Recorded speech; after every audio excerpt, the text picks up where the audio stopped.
Então, muito bem. Então, hoje teremos o prazer de ouvir o professor Ângelo Marlino. O professor Ângelo é professor da Universidade Federal do Rio de Janeiro e atua no Hospital Clementino Fraga Filho.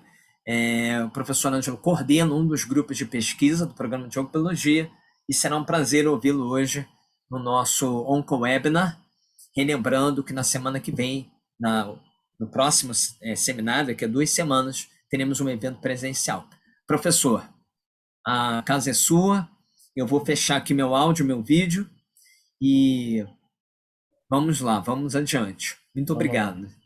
Eu que agradeço, Robson, o convite. Para mim é um prazer retornar aqui ao convívio de vocês aí no programa de Oncobiologia. E como você falou, a ideia é essa, é conjugar a atividade clínica com a atividade básica, é isso que a gente tem tentado fazer, e felizmente a gente tem tido êxito nesse processo, então a gente fica muito feliz de poder estar aqui presente, né? Eu vou compartilhar aqui a minha tela para vocês, e todo mundo vendo direitinho aí, né, a tela, né? Sim, perfeito. Essa é a pergunta uma das clássicas perguntas aqui que a gente tem do Zoom, né? Se está todo mundo vendo, se está todo mundo ouvindo. E se a gente não caiu, né? Exato, isso não caiu, isso não caiu.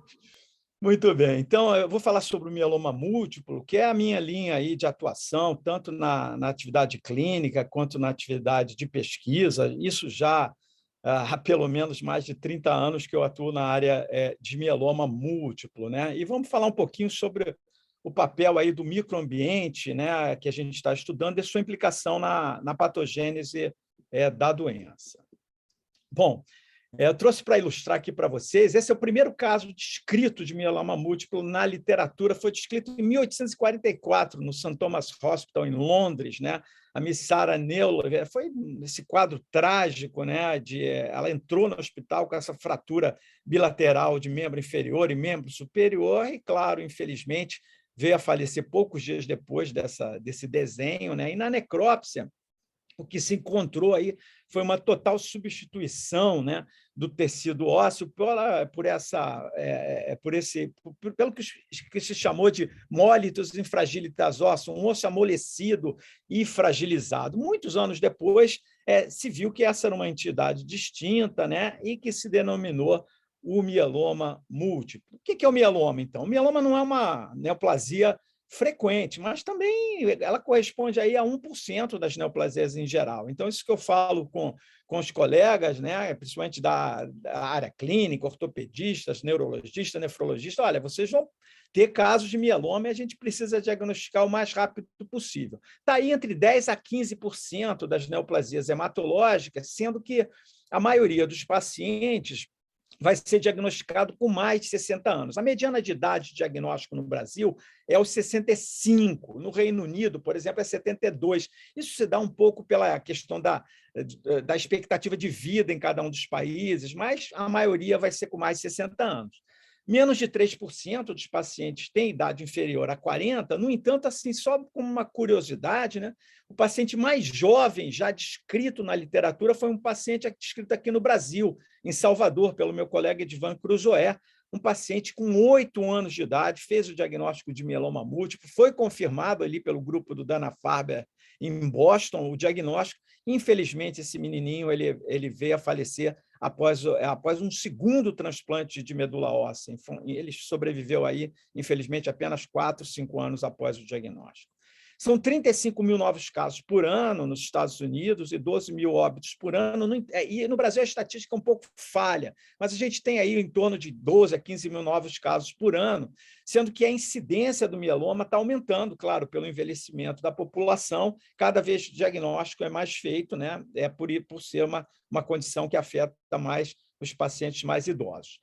Há uma revolução em curso no tratamento da doença, eu vou mostrar um pouquinho para vocês isso, né? Hoje, uma doença que é considerada sensível ao tratamento pode ter uma sobrevida mediana, aí já está até errado, pode chegar a 10 anos ou mais, né? Eu tenho pacientes com diagnóstico de mieloma há 20 anos já, vivos e com a doença sob controle. No entanto, tem um subgrupo de pacientes onde a doença é primariamente refratária, com uma sobrevida muito encurtada, né?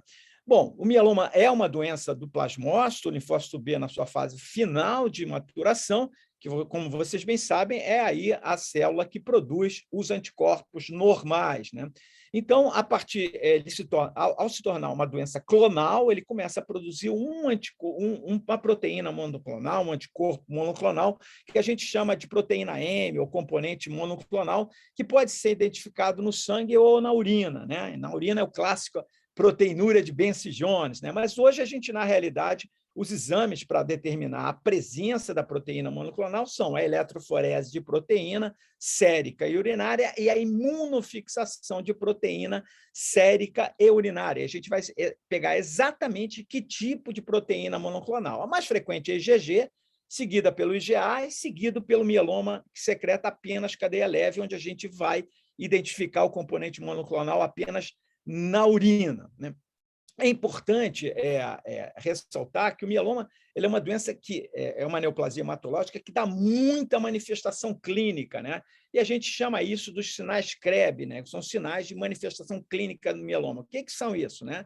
Então, elevação do cálcio, ao C, doença renal, né? Essa proteína monoclonal ela afeta o rim, vai levar a um quadro inflamatório tubular e que vai levar a uma insuficiência renal. O A é de anemia, e o B é de doença óssea, né? O mieloma ele evolui por fases, então existe uma fase aí assintomática, né, de gamopatia monoclonal de significado incerto, mieloma assintomático, e ele é mieloma assintomático quando vai ocorrer o dano orgânico ou quando a doença tem biologicamente ela está muito presente, por exemplo, um infiltrado plasmocitário na medula de acima de 60%. Aqui, só para ilustrar, vocês veem a dramaticidade do quadro ósseo, né, com múltiplas lesões líticas. Então, há aí uma estimulação do osteoclasto, fazendo com que haja uma reabsorção óssea extremamente intensa, né, levando esse quadro dramático aqui de lesões líticas no crânio, aqui uma lesão muito insuflada, né? E aqui um dos selos, né, diagnósticos do mieloma, que é a dor na coluna vertebral, particularmente a dor lombar, que a gente vê um achatamento da coluna vertebral, um quadro muito doloroso que deveria chamar logo a atenção para o tratamento, para o diagnóstico. Infelizmente, alguns pacientes ficam um longo tempo, 6 meses, 1 ano, com um quadro doloroso, importante, e às vezes tomando anti-inflamatório, procurando vários não especialistas, e, na realidade, atrasando muito o diagnóstico, que a gente vê aí por aí que, com esse quadro ósseo de lesões osteolíticas, com anemia, com insuficiência renal, que dá em 25%, 30% dos casos, o diagnóstico não é tão difícil. O importante é fazer o diagnóstico precoce. Então, o mieloma é uma doença do plasmócito clonal, ele ocorre numa fase muito inicial, uma alteração clonal desse plasmócito, onde a gente vai já ter,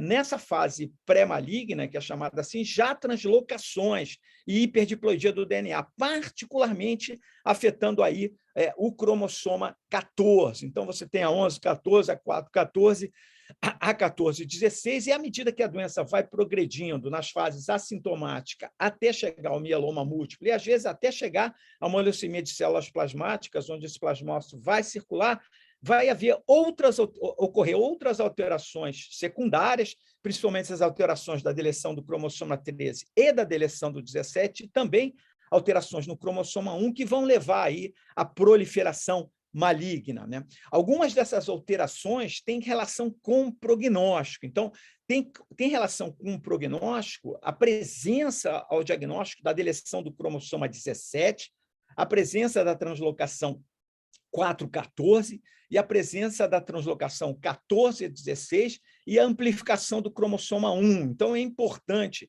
no diagnóstico a gente estratificar os pacientes, porque, por exemplo, pacientes com deleção do 17 têm um prognóstico muito pior e precisam passar por tratamentos mais rigorosos, né? Então, como eu falei, o mieloma evolui a partir de uma fase assintomática, né, que é chamada de gamopatia monoclonal de significado indeterminado, e com aquelas alterações ele se torna sintomático. Então, evolui por fases, né? Uma fase onde a gente trata o paciente, vai recidivando, vai recidivando, até que a doença se torna muito refratária, né? existe uma base, não vou falar de tratamento hoje, naturalmente, mas existe uma base, pilares de tratamento do mieloma, que são os novos tratamentos. A gente evoluiu aí de uma fase de quimioterapia convencional e hoje a gente tem o pilar são os inibidores de proteasoma, são as drogas inibidoras de proteasoma. A gente tem 3 aprovadas no Brasil, que são o bortezomib, o carfilzomib e o ixazomib, que é um inibidor de proteasoma oral, todas aprovadas no Brasil. A gente tem aí os imunomoduladores, extremamente importante, a clássica história da talidomida, né? Nós temos aí a talidomida aprovada e temos a outra geração, que é a lenalidomida. E no Brasil ainda não está aprovado a pomalidomida. E temos aí os anticorpos monoclonais já aprovados para o mieloma, que são os anticorpos anti-CD38, que é o daratumumab, e outro anticorpo monoclonal anti-LAMP7, que é o elotuzumab. E agora, recentemente, tivemos aí a felicidade da aprovação regulatória aqui no Brasil para a primeira terapia com células CAR-T para o mieloma múltiplo, né? O Cilta-cel acabou de ser aprovado pela Anvisa e vai se inserir no cenário do tratamento do mieloma. E o outro ferramenta extremamente importante é o transplante autólogo de células-tronco hematopoéticas, né? Que nada mais é, né, que ao colher as células-tronco do paciente após o tratamento inicial, mobilizando essas células-tronco para circular no sangue periférico, a gente consegue fazer aí uma hiperdose aí do melfalano, que esse sim é um agente quimioterápico. Fazendo essa hiperdose, devolve-se à medula, o paciente recupera a sua hematopoese normal e aí você tem aí a possibilidade de controlar a doença. Então, hoje, a gente tem aí uma revolução em andamento no tratamento do mieloma, com taxas de remissão completa altíssimas e medianas de sobrevida superior a 7 anos. É importante, já que a gente tem isso, né, avaliar melhor as respostas, não somente a resposta bioquímica, né, pela eletroforese de proteína, imunofixação, a dosagem de cadeia leve e livre. Hoje a gente tem ferramentas, né, mais rigorosas, vamos dizer assim, para avaliar a diminuição da carga tumoral a níveis que chegam aí a 10⁻⁵, 10⁻⁶. Particularmente o sequenciamento de nova geração e a citometria de fluxo multiparamétrica de nova geração, essa que a gente vem trabalhando juntamente aí com um grupo europeu, com o grupo do Euroflow, capitaneado pelo professor Alberto Flau. Então, a gente hoje tem aí ferramentas importantes para avaliar. Por que isso? Porque hoje, cada vez com esses novos tratamentos, a gente busca respostas mais profundas, né, em todos os períodos do tratamento, após o tratamento inicial, né, após a recidiva também do paciente, tentando chegar a esses níveis de 10⁻⁵, 10⁻⁶. Então, a utilização das ferramentas de avaliação de doença residual mínima, elas têm aí um fator prognóstico. Por que razão? Os pacientes que vão à doença residual mínima negativa, eles têm um desfecho superior àqueles que não vão. Então, esse é um objetivo por si só.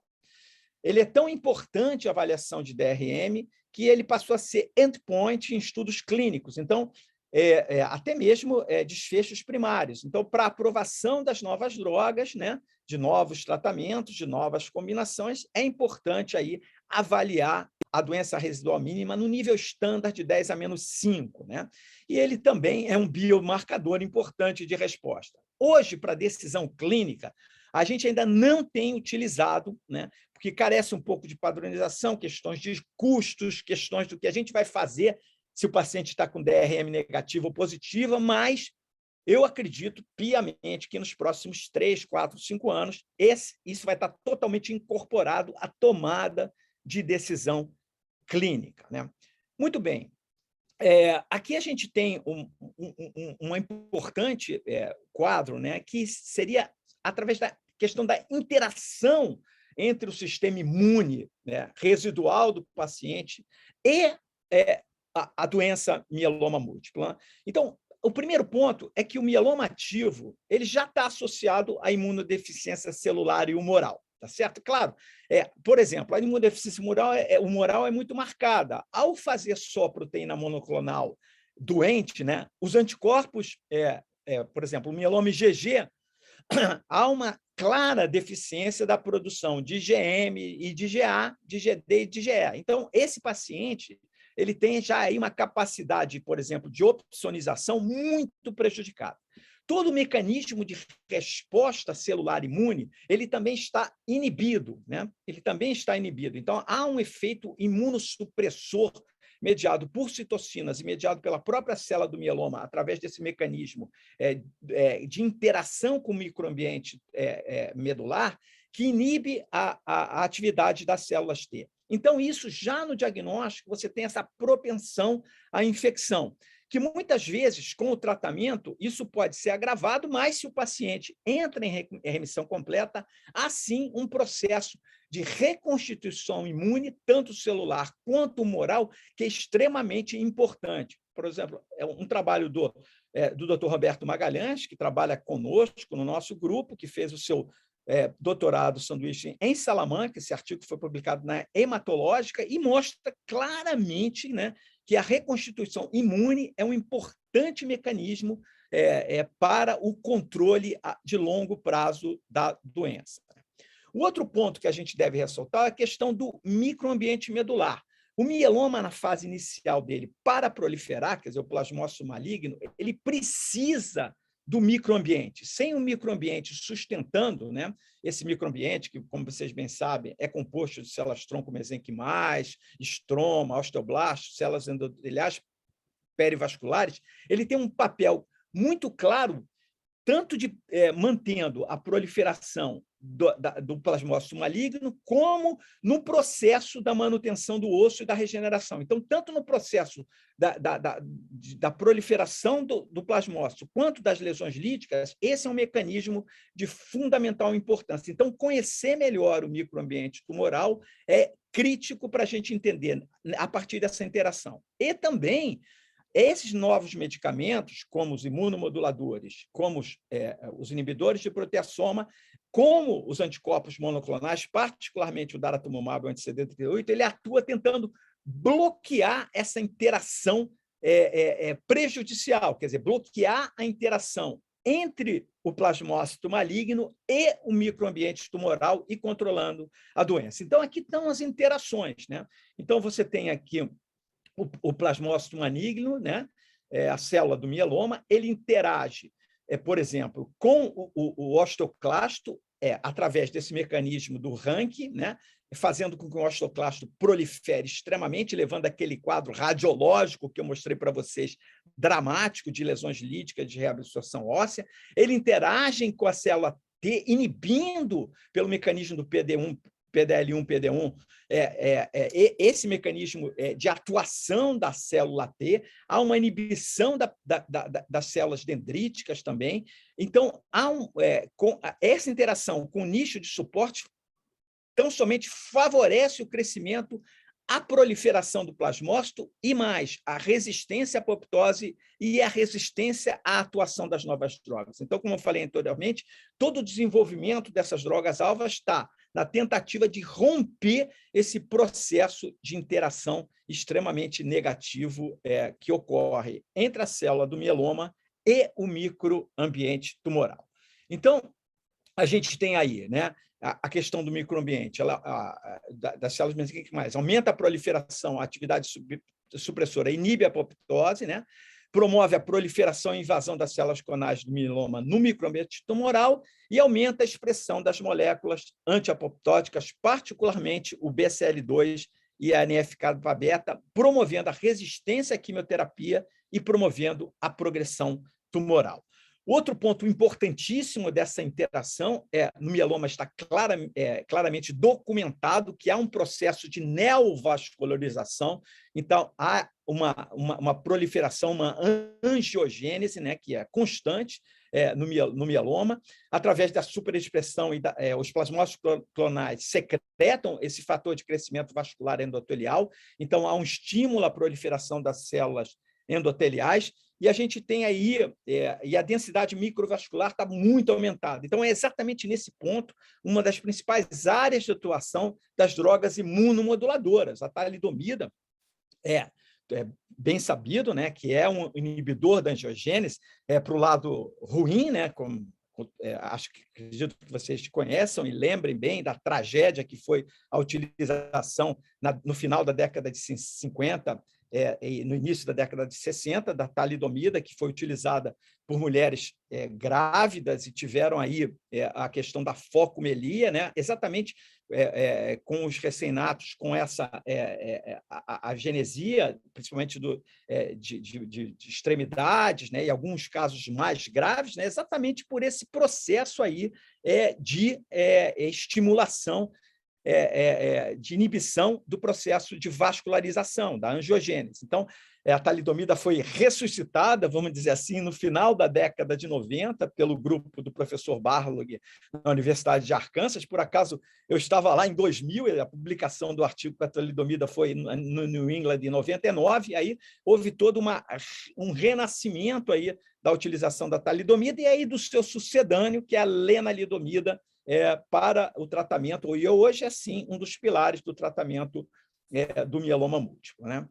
Bom, indo um pouquinho para o nosso trabalho, né, a gente tem aí trabalhado em colaboração, né, com alguns laboratórios. Um dos pilares aí do grupo é o laboratório coordenado pela professora Elaine Sobral, laboratório lá no IPPMG, e com a colaboração muito, muito importante com o grupo da Universidade de Salamanca e do Euroflow, nesse trabalho em que a gente está estudando a regeneração imune, a avaliação da doença residual mínima e esse mais recente, que seria para avaliar a distribuição e as características da célula do microambiente tumoral e essa interação, né, em pacientes com mieloma no diagnóstico e também como é o comportamento dessas células no segmento após terapia, né? E a gente vai avaliar esse microambiente tumoral simultaneamente ao monitoramento da doença residual mínima, né? Então, esse é o objetivo. A gente faz uma avaliação da DRM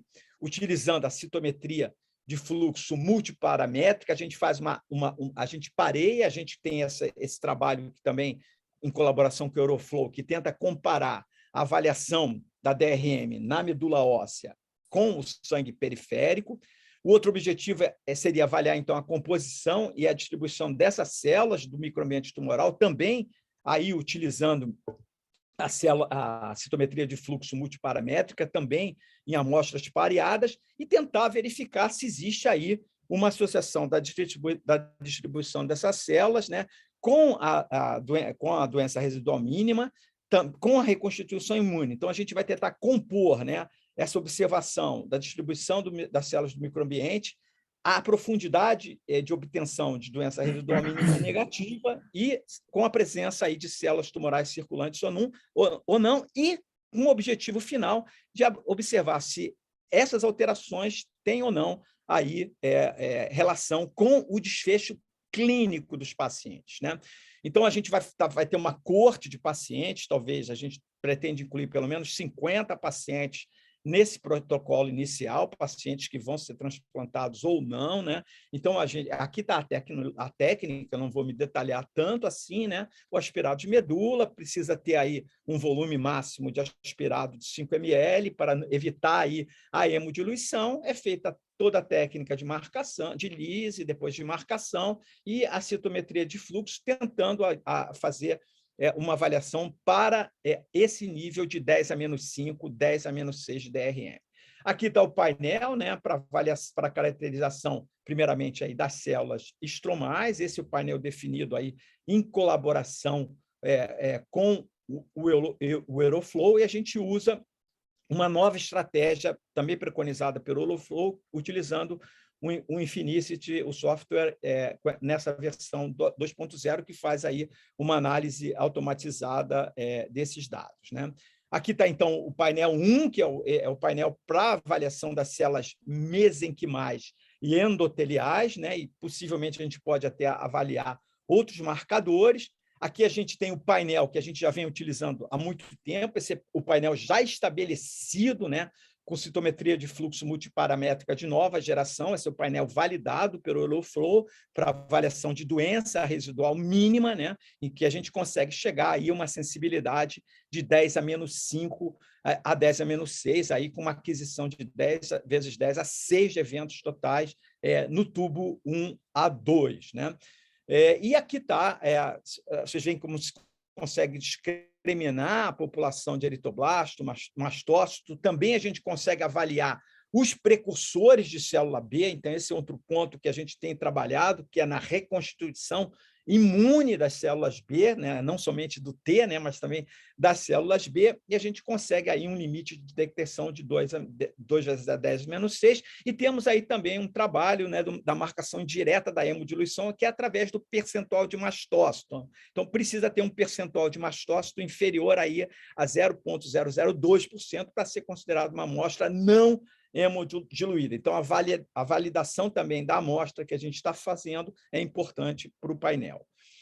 E aqui, o outro trabalho, que seria, então, a comparação, né, do infiltrado plasmocitário, né, clonal na medula óssea e no sangue periférico, aí, por uma limite de detecção aí de 2 vezes 10⁻⁶. Então, a gente tem uma possibilidade aí de uma perspectiva de fazer essa comparação, né, do que ocorre na medula e se tem células circulando, na hipótese de se você ter plasmócito clonal circulando, o prognóstico seja pior, né?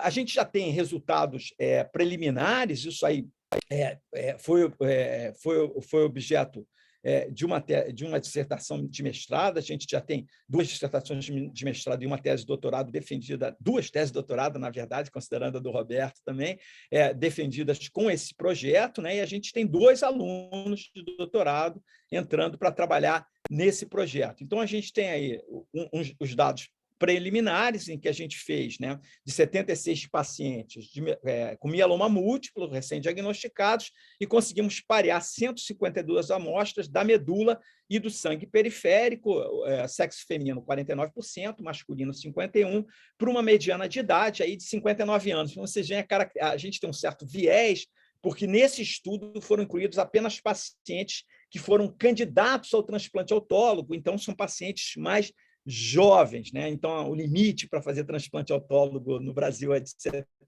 75 anos, vocês veem que o mais velho paciente tinha 71 anos. Então, agora o nosso novo estudo vai incluir também os pacientes mais idosos. Mas nesse estudo, né, a gente teve alguns pontos de avaliação de DRM, né, pós-indução e 100 dias após o transplante. Tivemos aí 28 de 76 pacientes recaíram, 50 pacientes desses que recaíram tinham doença residual mínima positiva na medula óssea, e 7 desses pacientes tinham doença residual plasmócitos circulantes, clonais circulantes no sangue periférico, né? E aí a gente pôde fazer uma avaliação comparando os 26 pacientes com doença residual mínima negativa e que não tinham plasmócito circulando no sangue periférico. O que a gente vê é que o desfecho para o grupo com DRM negativo, né, e sem plasmócitos clonais circulando no sangue, foi o melhor desfecho possível, né? Então, assim, a gente teve aí o melhor desfecho possível. Não tinha significância comparando DRM negativo e plasmócito circulante com aqueles DRM positivo e plasmócito negativo, né? Mas sim, quando o paciente tinha DRM positivo e plasmócito circulando no sangue positivo, esse paciente foi documentado o pior prognóstico, né? Então, a gente vai continuar fazendo essa avaliação numa corte já completa, com pacientes elegíveis e inelegíveis para o transplante.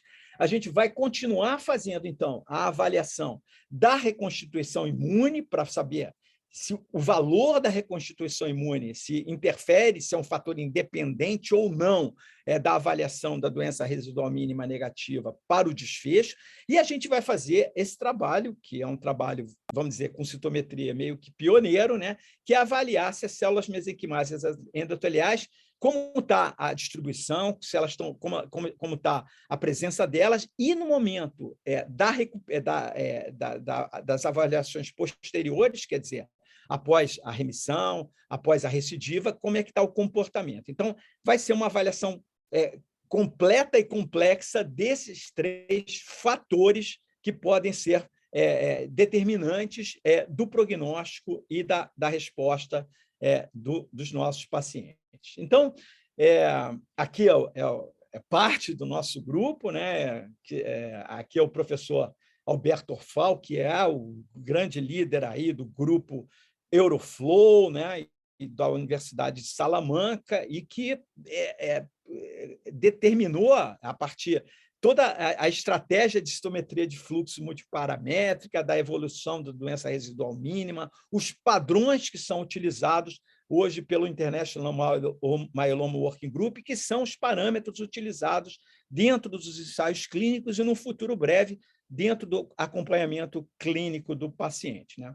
Aqui, o Dr. Roberto Magalhães, médico lá do Hospital Universitário, que trabalhou em Salamanca e continua aí contribuindo ativamente aí nos nossos projetos de pesquisa, né? E o grupo da professora Elaine Sobral, aí, com todos os alunos, a Robéria, a Maria Eduarda, a Bia, né? O grupo todo de alunos, né? A Elaine, como eu falei, no laboratório do IPPMG, a Elaine é membro aí do Euroflow, então a gente tem aí uma parceria de longa data no desenvolvimento desses projetos. A Elaine trabalha muito com leucemia linfoblástica aguda pediátrica, então por isso que está no IPPMG, e eu com mieloma, então foi um feliz encontro aí com a Elaine Sobral.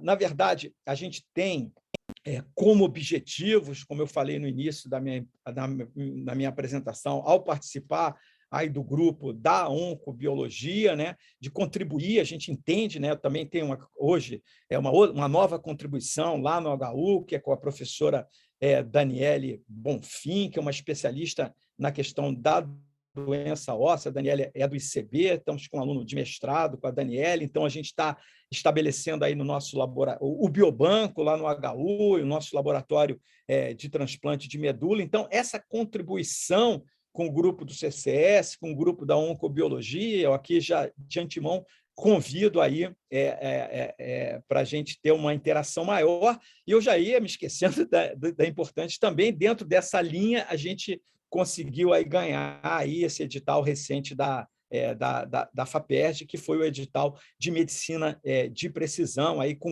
um grupo do ICB, um grupo do CCS, a quem a gente está começando também a contribuir. Então, a gente entende que o progresso no tratamento do mieloma, com a incorporação dessas novas drogas, é um progresso muito significativo. A gente tem um importante desafio no Brasil, que está aí na questão do acesso. Eu sou da diretoria da Associação Brasileira de Hematologia, eu ocupo um cargo lá no Comitê de Acesso, na coordenação do Comitê de Acesso a Medicamento. A gente tem um enorme desafio no trabalho da equidade entre o sistema público e o sistema privado. Infelizmente, no sistema público, muitas dessas novas drogas ainda não foram incorporadas, então esse é um enorme desafio que a gente tem pela frente. A gente entende o custo elevado desses tratamentos, isso é muito claro, né?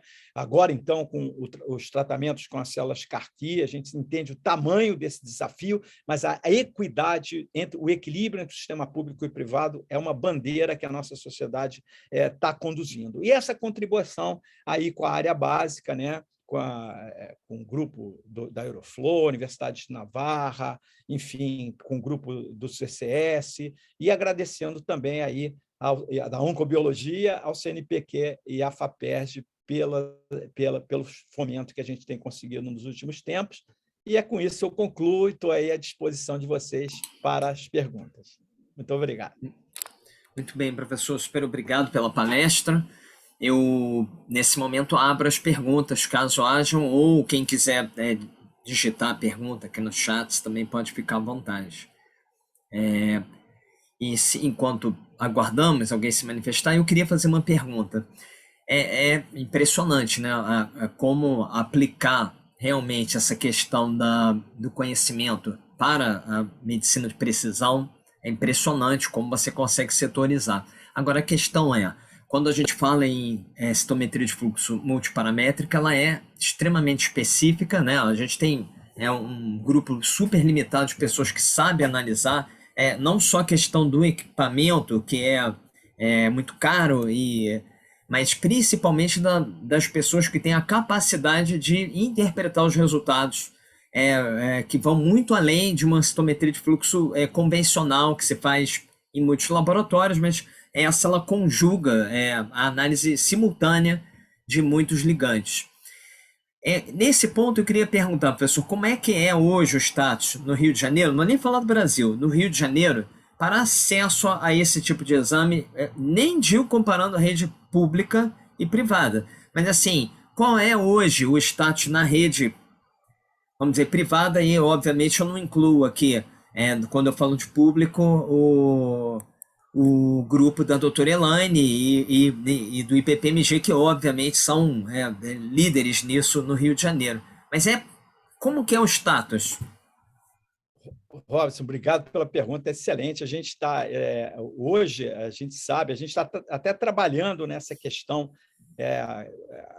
Acabamos de qualificar a Bia, que é uma aluna agora de doutorado, exatamente um dos trabalhos que ela vai ter dentro do projeto dela vai ser a validação intergrupo, né, da avaliação do DRM por citometria de fluxo multiparamétrica a nível Brasil. A gente tem aí um grupo dentro da nossa sociedade de hematologia, que é o comitê de citometria de fluxo, né?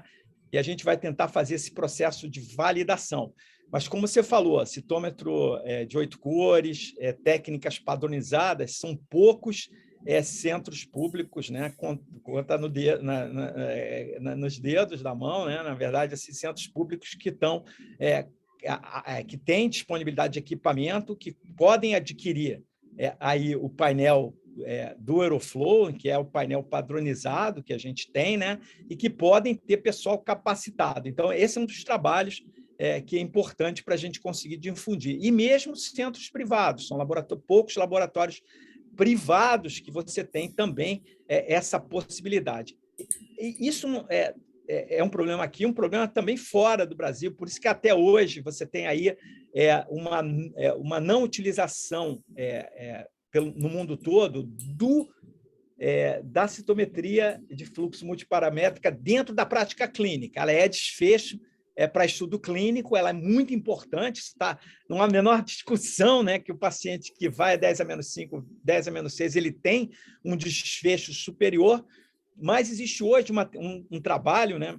Eu espero que a gente combinou de convidar o professor Juan Flores Salamanca, se a gente puder convidar o professor Orfal, eles estão trabalhando muito num processo aí de padronização e de automação desse processo de resultado. Então, você tem aí, para ampla utilização clínica, precisa disso que você falou, precisa de ter também aí um barateamento do custo, né? Hoje o custo aí, a gente, para pesquisa, a gente consegue aí cada paciente em torno de 100 a 150 euros, né? Imagina para a utilização clínica, imagina para a utilização em múltiplos pontos, né? Então, assim, hoje a gente sabe que a DRM, não é importante o paciente entrar em DRM negativa num único ponto. É importante que ele sustente a DRM ao longo da sua trajetória. Quer dizer, quanto mais tempo o paciente permanecer com DRM negativo, melhor vai ser o desfecho. Então, esse é um desafio mesmo, a questão equipamento, a questão pessoal, a questão padronização. Pensando em logística, e sabendo das limitações de custos do equipamento e de capacitação de mão de obra para análise, é possível centralizar, por exemplo, o diagnóstico no Rio de Janeiro, num centro capacitado com equipamento? Vamos pensar né, que a gente tivesse um maior aporte financeiro e que, de fato, fosse possível aumentar em 10, 50 vezes o volume. Mas seria logisticamente possível receber a amostra e processar em tempo hábil, por exemplo, no estado? É possível, a gente tem trabalho, justamente esse trabalho, ele tem uma compreensão que a gente o torne multicêntrico. Então, a amostra, o processamento, idealmente, o processamento deve ser feito até 24 horas da coleta, tá certo? Existem tentativas aí de se prolongar esse tempo, né? Mas existe um risco de perda a partir de 24 horas. compreendendo a nível Brasil, logística aérea, isso implica num custo maior, mas é viável, né? Você, dentro de 24 horas, é possível você embarcar uma amostra e fazer com que ela chegue aí ao laboratório, né? Mas o ideal é que a gente tenha centros localizados, né? Por exemplo, lá na Bahia, em Salvador, o grupo do Edvan Cruzoé, junto do grupo de Manguinhos, né, que tem da Fundação Oswaldo Cruz, eles estão trabalhando também com essa técnica. Então, se você tiver uma certa descentralização, é bom.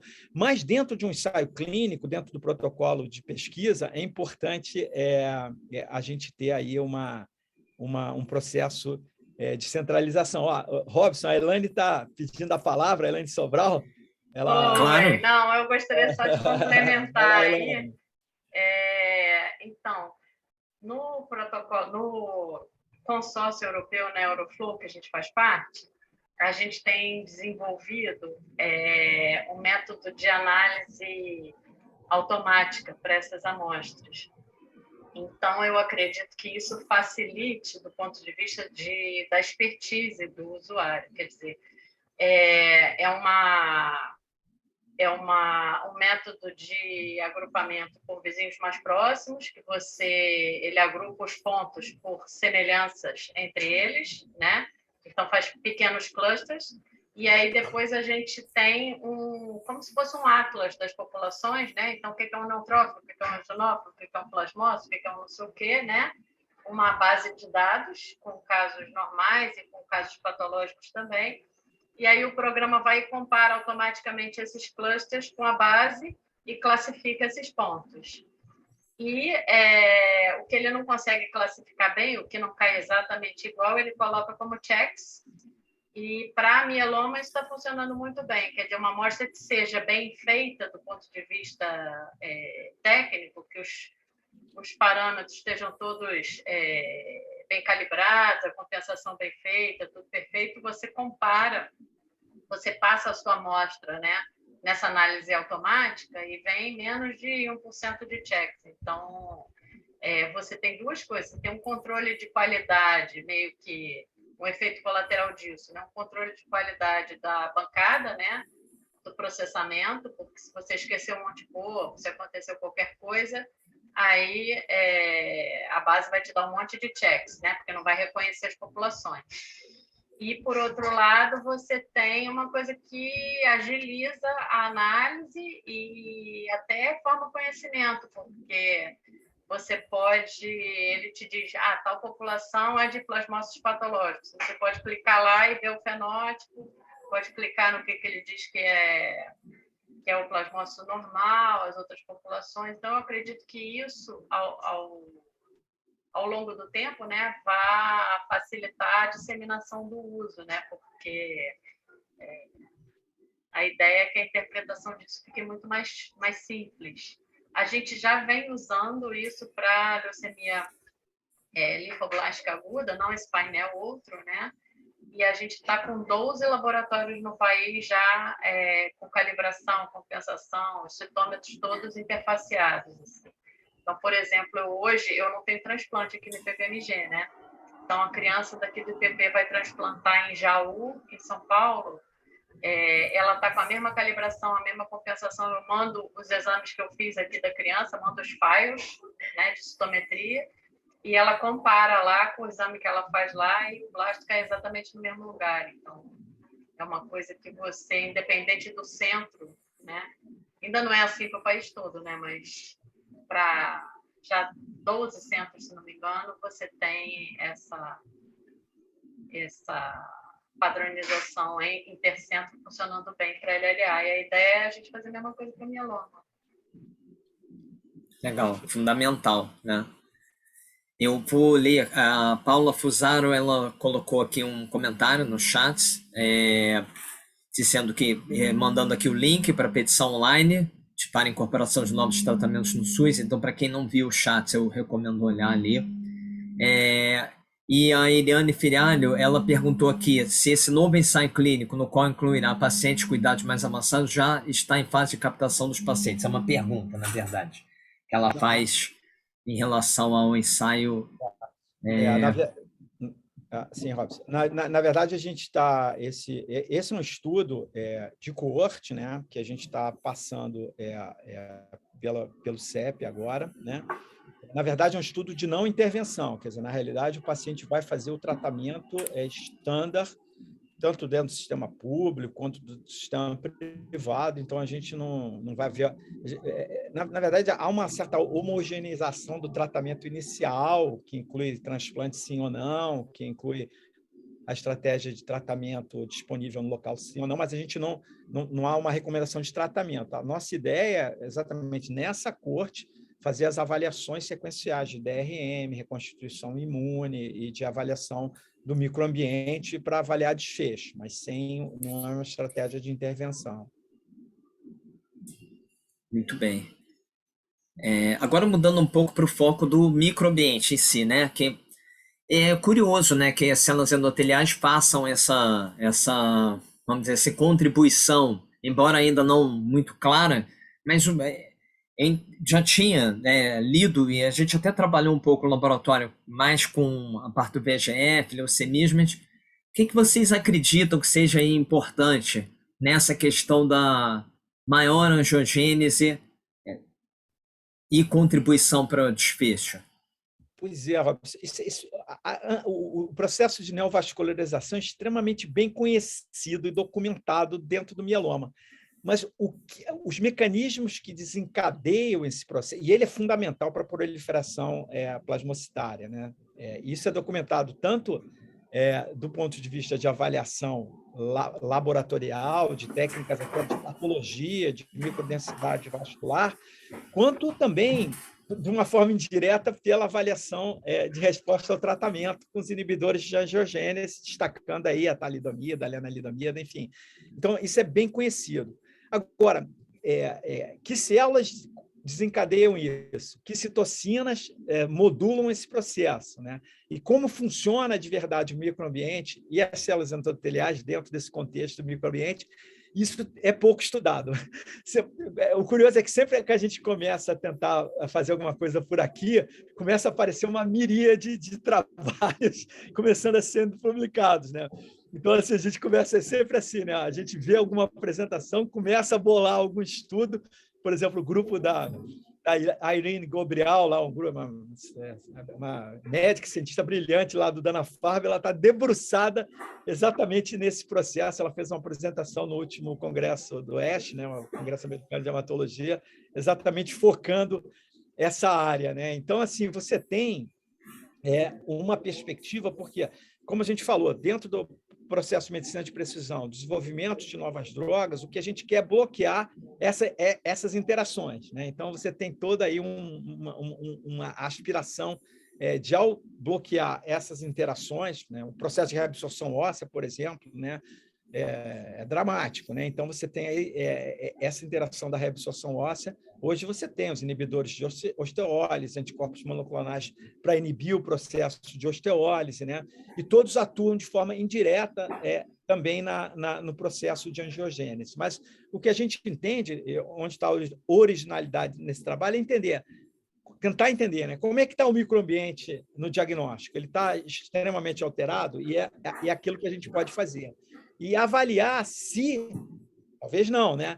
A volta à normalidade desse microambiente permita que a doença seja controlada a longo prazo. A reconstituição imunité, essa está clara, né? O trabalho do Roberto Magalhães, junto com o professor Jesus San Miguel, e outros trabalhos, mostraram claramente que a reconstituição imune ela tem um papel determinante. Nós tentamos avaliar a reconstituição imune B. Isso não ficou tão claro assim, né?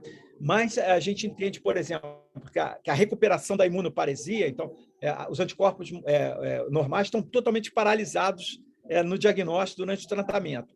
Há uma relação direta entre a reconstituição dos anticorpos normais e o desfecho. Então, é muito importante estudar esses mecanismos básicos para entender melhor. E, claro, tem sempre o desenvolvimento das novas drogas que são baseadas exatamente nesses mecanismos, né? Perfeito. Muito bem. Um caminho ainda a se trilhar, né? Sem dúvida, sem dúvida. Temos perguntas adicionais? Alguém? queira se manifestar? Professor Robson. Professor Ângelo, quem é? Robério? Robério, É isso? Robério. Isso. Oi, Sou Robério. eu. Deixa eu só ligar minha câmera aqui. Pode falar. Boa tarde a todos. Eu sou ex-aluna de doutorado do professor Ângelo, da professora Elaine. Eu queria dar uma única contribuição, porque eu já estou atrasada para ir para o hospital.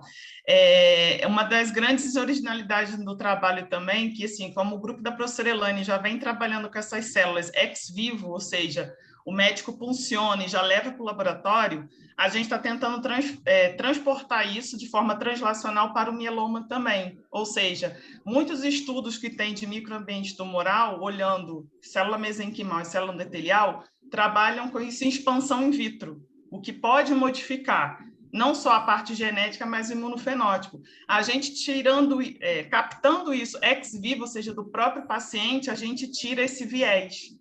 E a gente consegue ver isso clinicamente, qual é o dado disso no momento em que o paciente chega no diagnóstico e ao longo do tratamento. Então, isso acho que seria uma das grandes contribuições desse trabalho do microambiente.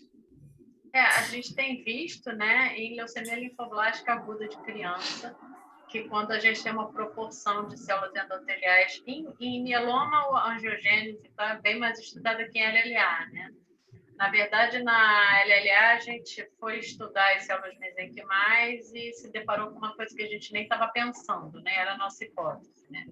A gente começou a ver que a gente, com a estratégia de detecção de doença residual mínima, a gente conseguia olhar as células estromais também, e aí a hipótese seria uma coisa mais ligada à célula mesenquimal, mas que a gente acabou vendo é que quando a gente tem, com 78 dias de tratamento, uma proporção maior de células endoteliais dentro do gate de células estromais, né, dentro do que seria células estromais, proporção acima de 32%, a gente tem uma maior mortalidade e isso parece ser um fator prognóstico independente de outros, né? A gente estudou isso aqui nos nossos casos, aqui no Rio de Janeiro, né? E aí a gente recebeu os arquivos de citometria, os dados clínicos também de pacientes de fora, então a gente viu isso na Espanha, em adultos, LLA de adulto, e na Itália e na Polônia, em LLA de criança, eles tratam com o mesmo protocolo que o nosso, então os dados são comparáveis, né? Então a gente recebeu essas 3 coortes aí de validação, parece que funciona assim mesmo. Então, a gente está submetendo o artigo agora. Aí, assim, eu não sei se essa neoangiogênese, quer dizer, que eu estou supondo, né, que seja neoangiogênese, se isso é uma causa ou uma consequência, entendeu? Se esses blastos secretam VEGF e aí faz mais vaso lá, ou se isso realmente serve para sustentar, ou se as duas coisas, né? Isso realmente serve para sustentar a doença, mas, enfim, serve como para a gente, serve como um indicador de que o paciente não está respondendo bem. Mais um indicador de que o paciente não está respondendo bem, em LLA. E aí, como a gente está vendo isso corriqueiramente aqui, isso passou a ser uma coisa que a gente analisa em todas as amostras, a gente pensou em usar para o mieloma. E no mieloma já tem essa questão da angiogênese mais bem descrita e tal, a gente pensou que isso poderia ser útil também no mieloma. Muito bem. VEGF ou outros fatores angiogênicos, né? Na verdade, não pode se descartar. O PIGF tem sido destacado também. Enfim, muito bem.